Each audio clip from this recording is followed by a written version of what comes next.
बोला की. अहो काय झालं हो पुन्हा तुम्ही काहीच सांगितलं नाही. नाही पोरगी नाही द्यायची. नाही लग्न नाही करायचं पोरीचं. अहो कशामुळे म्हणत होतो तसं, मला व्यसन बी नाही कुठलं. नाही तुम्ही पसंत नाही आम्हाला, लग्न नाही करायचं पोरीचं आमच्या. अहो तुम्हाला नसू द्यावं पसंत, पण तुमच्या पोरीला तरी पसंत असेल ना मी. अहो पोरीलाच आमच्या पसंत नाही, मला पसंत करून काय माझं लग्न करायचंय का? पोरीला बी आमच्या पसंत नाही. हं. पोरीला आहे मत पसंत, पण आमच्या माणसांना नाही पसंत. ते पोरीच्या मामाला विचारलं पोरगा असंच आहे. हं. पण आम्ही पण बाहेर वाईट जरा चौकशी केली 4-5 दिवसानं. लोक म्हणतात पोरग टुकार आहे, दारू पितंय, इकडे तिकडे पळतंय, गांजा सिगरेट फोडतंय, कामधंदा काय करत नाही, आई बापाचे जीवाव आहे ना. आम्ही करू का आमच्या एवढ्यासारख्या फुलासारख्या पोरीचं वाटू? अहो तसं नाही हो काही, मी लय चांगला माणूस आहे, फक्त मी कधी कधी 90 पेत असतोय.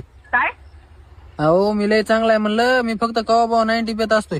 मग 90 प्याला काय, दारू प्याला काय? मग भाड्या फोन कशाला केला तू? 90 पेतो नाही मग एखाद्याचं मुठ पी ना तू.